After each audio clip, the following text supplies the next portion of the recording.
숙종 인인포, 자명보, 휘순, 현종의 외아들. 어머니는 청풍부원군 김우명의 딸인 명성왕후 김씨. 비는 영돈영부사 김만기의 딸 인경왕후 계비는 영돈영부사.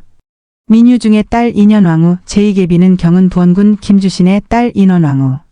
1667년 현종 8왕세자에 책봉되고 1674년 즉위하였다. 즉위한 이듬해 대흥산성을 완성하고 용강의 황룡산성을 수축하였다. 정치에 관심이 많았으나 당시 예론에 치우쳐 논쟁이 분분하였고 당쟁이 심하여 서인과 남인의 파쟁이 그칠 날이 없었다. 그러나 왕은 수건 장씨를 총애하여 1688년 소위로 승격시켰으며 이듬해 장씨에게서 출생한 왕자의 명우를 정하고자 하였다. 서인들이 이를 반대하자 송시열, 김수항 등을 유배하고 왕자의 명우를 정하였으며 왕비 인현왕후를 폐위, 희빈으로 승격된 장씨를 1690년에 왕비로 책봉하였다. 그러나 인현왕후 폐위를 후회하던 왕은 폐비복위운동을 꾀하는 서인을 미남 등이 타도하려고 하자 1694년 남인을 추방하고 다시 서인을 등용시켜 폐비를 복위시켰다. 이어 장씨를 희빈으로 강등시키고 1701년 무고죄로 사사하였다. 왕의 재위기간은 국내적으로 당쟁이 가장 치열했던 시기였다. 즉 왕의 치세기간은 조선 중기 이래 계속되어 온 붕당 정치가 절정에 이르면서 한편으로는 그 파행적 운영으로 말미암아 당패가 심화되고 붕당 정치 자체의 파탄이 일어나던 시기였다. 이때의 전국 형세를 살펴보면 왕의 즉위초는 앞서 현종 말년 예론에서의 승리로 남인이 득세하고 있었으나 1680년 허견의 영모와 관련되어 남인이 실각하고 서인이 집권하였다. 다시 1689년 숙종 15희빈 장씨가 낳은 왕자 후일의 경종에 대한 세자책 복문제가 빌미가 되어 남인 정권이 들어섰다가 1694년 남욱이 문제되고 폐출되었던 민비를 복위시킴을 계기로 남인이 정계에서 완전히 거세되며 그 대신 이미 노론소론으로 분열되어 있던 서인이 재집권하는 연속적인 변화가 있었다. 그 뒤에도 노론소론 사이에 불안한 연정 형태가 지속되다가 다시 1716년 노론 1세계 정권이 갖추어지면서 소론에 대한 정치적 박해가 나타나게 된다. 뿐만 아니라 이러한 잦은 정권 교체와 함께 복제에 있어서 송시열의 오래 문제를 둘러싼 고묘 논란, 김석주, 김만, 김인정중 등 외척 세력의 권력 장악과 정탐 정치에 대한 사류의 공격에서 비롯된 임술 삼고병 공방, 존명의리와 북벌론의 허실을 둘러싼 노론소론, 사이의 명분 논쟁, 민비의 폐출에서 야기된 왕과 신료들 간의 충돌, 그리고 송시열, 윤증 간의 대립에서 야기된 회의시비, 왕세자와 왕자 후일의 영조를 각기 지지하는 소론노론의 분쟁과 대결 등 사상의 저명한 정치 쟁점으로 인하여 당파 간의 정쟁은 전대에 비할 수 없으리만치 격심하였다. 남인이 청남탕남으로 서인 역시 노론소론으로 그리고 노론이 다시 화당락 당파당으로 분립하는 등 당파 내의 이합집산이 무상했으며 이러는 와중에서 윤유회, 시태그, 휴십, 칠어저기, 원정, 송시열, 김수항, 박태보 등 당대의 명사들이 죽음을 당하는 화를 입었다. 그러나 대외적인 전쟁이 없어 사회가 점차 안정기로 접어든 때로 선조 말 이후 계속된 대동법을 경상도천 677화, 황해도천 707에 실시하여 평안도, 함경도를 제외한 전국에 실시하게 되어 실효를 거두었으며 임진왜란, 병자호란 이후 계속된 토지사업을 추진하여 강원도천 709화, 삼남지 방천 720에 실시함으로써 서북지역의 일부를 제외하고는 완결을 보았다. 또 주전을 본격적으로 실시하여 상평통보를 주조, 중앙관청 및 지방관청 등에 통용하도록 하였다. 특히 폐안지로 버려둔 압록강 주변의 무창 자성의 이진을 개척하여 영토회복운동을 전개하였고 1712년 함경감사 이선부로 하여금 백두산 정상에 정계비를 세우게 하여 국경선을 확정하였으며 금이영을 추가로 설치하여 오영체제를 완결하였다. 일본에는 1682년과 1711년 두 차례에 걸쳐 통신사를 파견, 수호를 닫고 외관 무역에 있어서 외은 마이너스 사용의 조례를 확정지었으며 특히 막부를 통하여 외인의 울릉도 출입 금지를 보장받음으로써 울릉도의 귀속 문제를 확실히 하였다. 그리고 영의정 이후의 건의에 의하여 1712년 북한 산성을 대대적으로 개축, 남한 산성과 함께 서울 수비의 양대거점으로 삼게 하였다. 또 당시 민폐의 제1요인이던 양력 문제의 해결을 위하여 호포제 실시를 한때 추진하다가 양반층의 반대로 좌절되자 그 대신 1703년 양력이정청을 설치, 양력 변통의 방안을 강구하게 하고 이듬해 군포균 역절목을 마련함으로써 1필에서 3, 4필까지 심한 차이를 보이는 양정 1인의 군포 부담을 일률적으로 2필로 균일화하였다.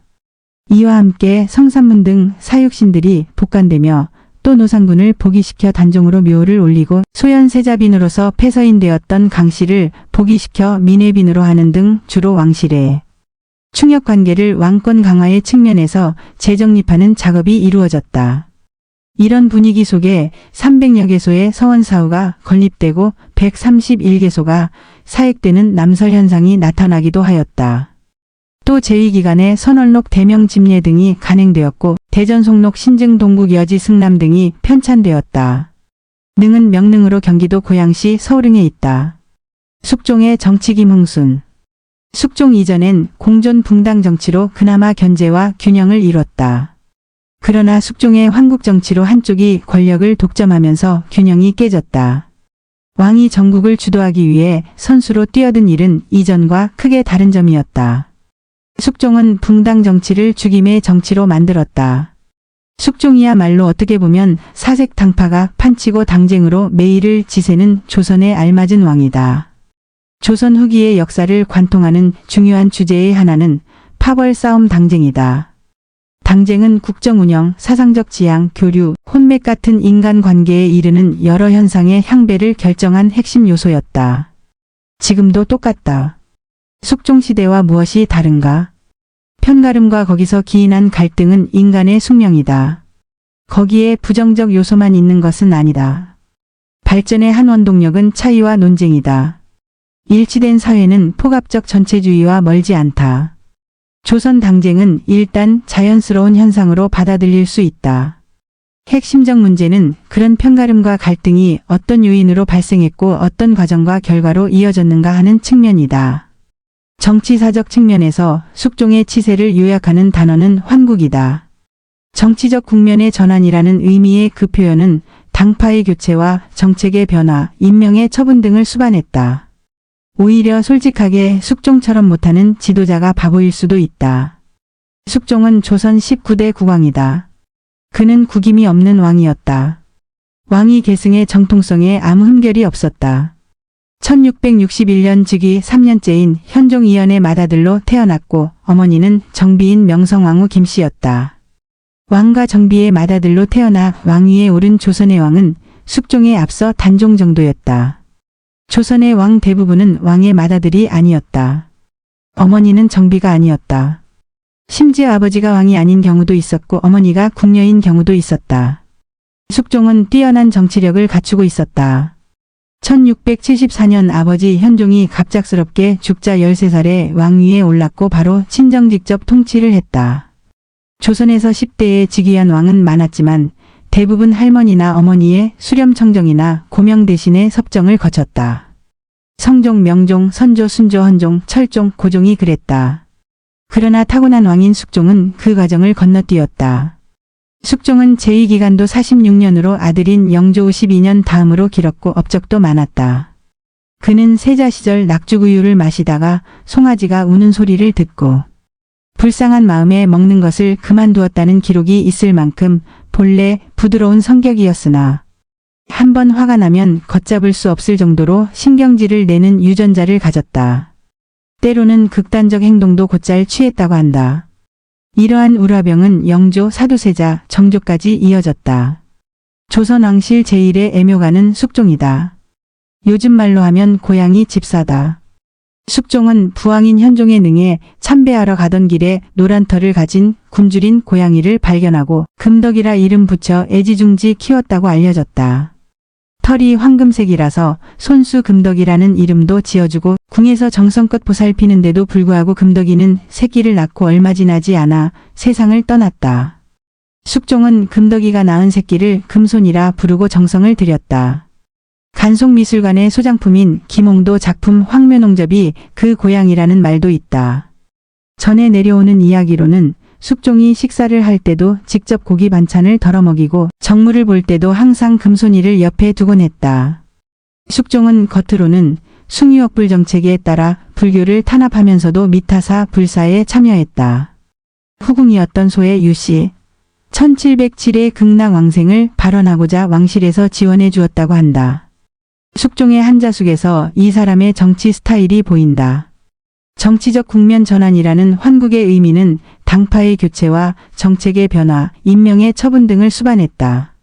숙종은 국면 전환을 위해 세 차례의 환국을 단행했다. 1680년 경신환국으로 집권당인 남인이 몰락했다. 1689년 기사환국에서는 서인이 제거됐다. 1694년 갑술환국에 의해 다시 남인이 숙청되고 서인이 재집권했다. 이 과정에서 숙종은 일당이 조정을 독점하는 정국을 운영했다. 이 때문에 각 당파는 상대 당파의 전멸을 시도함으로써 보복이 꼬리를 물고 이어졌다. 보복의 악순환은 피바람이 난무하는 극단적 정국으로 몰고 갔다. 서로 죽이고 귀양 보내고 내쫓는 일이 다반사가 됐다. 서인과 남인의 환국에 따라 좌우된 장희빈과 인현왕후의 이야기는 사극의 중요 소재다. 숙종은 배짱이 두둑하고 성미가 불같은 사람이다. 정통성에서 꿀리는 게 없어서인지 14살에 즉위했음에도 수렴청정 없이 친정을 했다. 그는 경신, 기사, 갑술 등 3번의 환국 정국 전환을 통해 붕당 세력의 균형을 유지하며 왕권을 강화시켜 나갔다. 이게 사랑정치, 치마정치가 아니다. 숙종이 설치한 정치 암투다. 장희빈의 세자 출산, 인현왕후의 폐위, 궁에 컴백한 인현왕후, 사약받는 장희빈의 몰락이 그렇다. 사랑꾼으로서 숙종의 면모가 왕권 강화의 도구로 전락한 듯 하지만 붕당에 휘둘리지 않기 위해 불가피한 측면도 있었다. 좀 더 간략하게 말하면 숙종이 서인 세력을 눌러야 할 때는 장옥정을 총애하고 남인 세력을 눌러야 할 때에는 인현왕후와 멜로를 전개해 나갔다. 인현왕후의 폐위를 목숨 걸고 말렸던 정시아는 원칙 없이 자신의 기분에 따라 조변석게 하는 숙종의 황국 정치를 비판하는 사직상소를 올렸다. 이 나라는 너그럽고 어진 마음으로 세워져 예로서 신하를 대우하며 대신들을 죽인 전하의 조정 같을 때가 있었겠습니까? 전하께서 즉위하신 지 16년 동안 전국은 크게 3번 변했습니다. 그때마다 오로지 한쪽 편의 사람만 쓰시어 내쫓긴 자들이 한을 품어 뼈에 사무쳤고 뜻을 얻은 자들은 중상모략을 일삼았습니다. 전하께서는 그저 이들이 하는 대로 내버려 두고 서로를 융화하여 인심을 바로잡을 생각은 하지 않으시니 신은 이대로 가다가는 전하의 조정의 싸움이 그칠 때가 없을까 두렵습니다. 바른 말에 귀 닫고 오직 자기만 옳다고 생각, 난국을 자초하는 숙종에 대해 정시아는 직격탄을 날렸다. 지금같이 인재가 매우 부족한 때는 일찍이 없었습니다. 이것은 나라를 둘로 쪼개었기 때문입니다. 옛사람이 말하길 편벽되어 한쪽에만 말을 들으면 간악한 일이 생기고 한쪽에만 맡기면 혼란을 사게 된다고 했습니다. 전하께서는 사람을 좋아할 때는 무릎 위에 안아줄 것처럼 하다가 물리칠 때는 깊은 못에 밀어넣는 것처럼 하여 마음이 일정하지 못합니다. 그로 인해 신하들이 제 몸만 위하고 나라의 일은 생각하지 않아 조정이 질서가 없고 뒤숭숭한 것입니다. 숙종은 왜 죽임 정치를 만들었을까? 숙종 이전엔 붕당이 공존하면서 견제와 균형을 이뤘다. 그러나 숙종의 황국 정치로 한쪽이 권력을 독점하면서 균형이 깨졌다. 왕이 전국을 주도하기 위해 선수로 뛰어든 일은 이전과 크게 다른 점이었다. 숙종은 정치 문제점을 몰랐던 것이 아니다. 4차례의 황국 정치를 벌인 숙종은 1698년 1월 19일 이렇게 말했다. 국가가 불행에 동인 마이너스 서인을 표방한 지 100년이 됐는데 갈수록 더 고질이 되니 한탄스럽다. 우리나라는 좁고 작은 데다 문벌을 숭상해 인재를 등용하는 길이 넓지 못한데 조정에서 한쪽이 등용되면 한쪽이 도태돼 나라의 절반을 차지하는 사람들이 억울하게 적체된다. 이 폐단을 제거하지 않고 어떻게 나라를 다스릴 수 있겠는가? 숙종은 문제점을 잘 알면서도 왜 극단적인 황국 정치를 했을까? 숙종은 경덕궁현제 경희궁 회상전에서 태어났고 바로 옆 융복전에서 죽었다.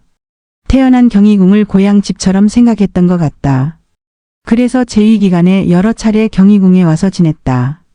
그러나 경희궁은 흥선대원군의 경복궁 재건 때 대부분 건물이 헐려 경복궁으로 옮겨졌다. 숙종이 태어난 회상전과 죽은 융복전도 사라졌다. 현재 정전인 숭정전의 동쪽 방공호와 녹지가 있다. 귀양의 사야까지. 14살 숙종의 보수파 길들이기. 사극으로 역사 읽기 SBS 드라마 장옥정 사랑에 살다. 세 번째 이야기 김종성. 한국에서 보수파나 기득권층을 혼내준 대통령은 없었다. 보수파에 맞섰다고 볼 수 있는 대통령은 있었지만 말이다. 총칼을 든 박정희 전두환 정권도 결국 보수파의 눈치를 살펴야 했다. 이 점에서 조선 제19대 주상인 숙종을 따라갈 만한 통치자는 대한민국은 물론이고 조선에서도 찾기 힘들 것이다. 물론 숙종이 혁명적인 군주였다는 말은 아니다. 그러나 숙종처럼 통쾌하게 보수파를 혼내준 통치자는 드물 것이다. 광해군이나 정조도 그런 군주가 아니었나 하고 생각할 수 있지만 두 군주는 보수파에 맞섰을 뿐 혼내주지는 못했다. 숙종은 임진왜란 62년 뒤인 1661년에 태어나서 1674년에 왕이 됐다. 우리 나이로 14세에 왕이 됐으니 요즘 같으면 중학교 1학년 나이에 권좌에 오른 셈이다. 어린 왕이 즉위한 경우에는 수렴청정을 실시해야 했다. 왕이 성년이 될 때까지 어머니나 할머니가 왕권을 대신 행사하도록 한 것이다. 그래서 숙종의 경우에도 당연히 수렴청정이 실시됐어야 했다. 그런데 이상하게도 숙종 때는 그런 게 없었다. 숙종이 14세의 어린 나이로 직접 통치권을 행사한 것이다. 뭐가 잘못된 것일까? 아무것도 잘못된 것은 없었다. 숙종이 서인당의 총재이자 기득권층의 구심점인 송시열을 처리한 방식을 보면 그가 14세에 수렴청정도 없이 왕이 된 이유를 절로 이해하게 될 것이다. 보수파의 상징인 송시열을 처리했을 때 숙종은 14세였고 송시열은 68세였다. 이 점을 염두에 두고 이어지는 글을 읽어보면 장옥정, 사랑에 살다 속의 숙종이 멋진 남자로 보이기 시작할 것이다. 살얼음판 같은 정치 상황에서 왕이 된 숙종. 숙종실록에 따르면 숙종은 1674년 9월 22일 창덕궁 인정문에서 왕위에 올랐다. 숙종의 아버지인 현종은 50년간 서인당이 잡고 있던 정권이 남인당으로 넘어가는 와중에 갑자기 사망했다. 서인당과 남인당의 성향을 굳이 구분하자면 서인당은 더 보수파이고 남인당은 덜 보수파였다. 더 보수파에서 덜 보수파로 권력이 이행되는 시기에 왕권이 갑작스레 교체됐기에 숙종은 더 보수파의 준동을 우려하지 않을 수 없었다. 그는 살얼음 같은 위험한 상황에서 왕이 됐다. 물론 숙종이 즉위할 당시가 살얼음이 어는 계절은 아니었다. 숙종이 즉위한 날짜는 음력으로 갑인년 8월 23일, 양력으로는 1674년 9월 22일이었다. 추석 8일 뒤에 즉위했으니 살얼음이 얼 리는 없었지만 숙종 앞에 놓인 정치 상황은 살얼음 못지않았던 것이었다. 현종이 죽은 지 사흘 뒤인 동시에 숙종이 왕이 되기 2일 전이었다. 일반적으로 왕이 죽으면 5일간은 왕위를 비워뒀다. 이때 숙종은 세자 신분이었다. 요즘 식으로 말하면 대통령 당선자 같은 입장이었다. 어린 왕 숙종과 보수파 총재 송시열의 기싸움. 대통령 당선자 숙종은 국민화합을 위해 송시열에게 차기 정부의 원상 자리를 제안했다. 원상은 어린 왕을 보좌하는 재상급 벼슬이다. 지금으로 치면 대통령 고문 같은 것이다. 정권이 서인당에서 남인당으로 이행되는 혼란기였으므로 안정적인 정권 교체를 위해 서인당 총재인 송시열의 환심을 사고자 했던 것이다. 하지만 송시열은 숙종의 요청을 단칼에 거부했다. 권력에 욕심이 없어서 그랬던 게 아니다. 권력이 남인당으로 완전히 넘어가지 않도록 이번 기회에 애송이 임금을 길들이자는 의도였다. 숙종은 즉위식 다음 날에도 송시열에게 사람을 보냈다. 송시열은 그럴 줄 알고 미리 한양을 떠나버렸다. 어린 임금의 애를 좀 더 태울 작정이었던 것이다. 그러자 숙종은 이번에는 현종의 지문이라도 지어달라고 부탁했다. 지문은 죽은 이의 신상정보와 무덤의 위치 등을 담는 글이다. 송시열은 이것마저 거부했다. 어린 왕이 항복할 때까지 버티기로 작정한 것이다. 왕이 글 하나만 써달라고 부탁하는데도 이를 거부했으니 송시열의 행동은 왕을 모독하는 처사였다. 68세 송시열은 14세 숙종과의 대결에 그런 식으로 자존심을 걸었다. 이쯤 되면 웬만한 왕들은 송시열의 희망사항을 들어줬을 것이다. 적어도 친보수로 선회하는 신용이라도 해서 송시열의 비위를 맞춰줬을 것이다. 송시열도 상대방이 14살밖에 안 되니 조만간 그렇게 되리라고 믿었을 법하다. 경천동지라는 말은 이런 때 써야 할 것이다. 송시열은 숙종이 자기 비위를 맞춰줄 것이라고 예상했겠지만 만약 그렇게 예상했다면 그것은 송시열의 오판이었다. 기득권층을 대하는 숙종의 자세. 당시 조중동 같은 신문이 있었다면 어린 왕이 환장했다고 보도할 만한 일이 발생했다. 숙종이 송시열을 정일품에서 종일품으로 한 단계 강등시킨 것이다. 당신이 아무리 보수파의 총재이고 기득권층의 우상이라 해도 당신한테 비굴하게 굴지는 않겠다는 의지를 그렇게 천명한 것이다. 송시열은 기분이 상했을 것이다. 없는 곳에서는 나라님도 욕한다는 말처럼 머리에 피도 안 마른 것이 세상 무서운 줄 모른다고 중얼거렸을지 모른다. 그래서 그는 현종의 지문을 지으라는 숙종의 명령을 계속 거부했다. 너 같은 게 3개 나오면 나는 더 3개 나가겠다는 식이었다. 숙종은 이번에는 새로운 방법으로 송시열을 골탕 먹였다. 송시열의 제자인 이조참판 차관급 이단아에게 현종의 행장죽은 이의 행적을 정리한 글을 짓도록 한 뒤 거기에 송시열의 잘못을 기입하도록 한 것이다. 제자를 이용해서 그 스승을 난처하게 만든 것이다. 14살짜리의 공격이라고 믿기지 않는 것이었다. 하지만 숙종은 분명히 14살이었다. 왕명 때문에 스승의 잘못을 기록하기는 했지만 이단아는 죄스러운 마음을 지울 길이 없었다. 그래서 그는 송시열을 비호하는 상소를 올렸다.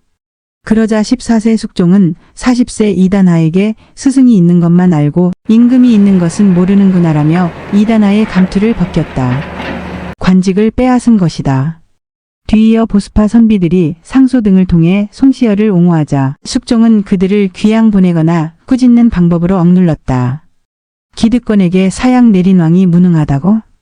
조광조와 함께 송시열을 추모하던 곳인 도봉서원. 서울시 도봉산에 있다. 강공을 이어가던 숙종은 즉위 4개월 보름 뒤인 숙종 1년 1월 13일 양력 1675년 2월 7일에 전보다 훨씬 더 경천동지할 만한 조치를 내놨다. 송시열을 귀양 보낸 것이다. 송시열 인생에서 이것은 최초의 귀양이었다. 보수파의 지지를 배경으로 오랫동안 왕들을 압박해온 송시열이 고의를 바라보는 나이에 망신을 당한 것이다. 그것도 머리에 피도 안 마른 어린 것한테 말이다.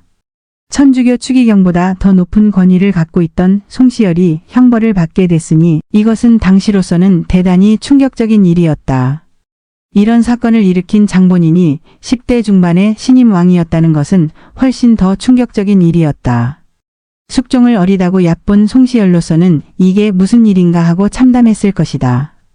이로부터 15년 뒤 송시열은 또 한 번 숙종에 맞섰다.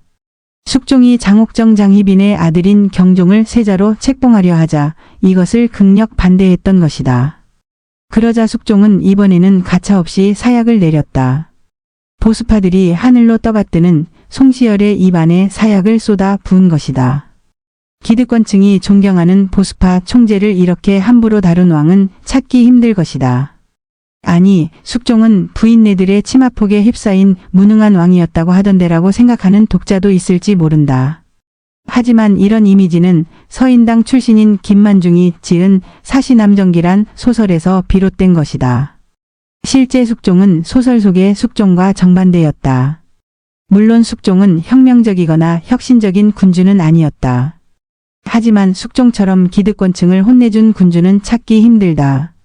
숙종이 그런 군주가 된 것은 그 개인의 역량뿐만 아니라 국내 외적 요인이 복합적으로 작용한 결과이기는 하지만 숙종처럼 보수파의 길을 단단히 꺾은 왕은 희귀했다.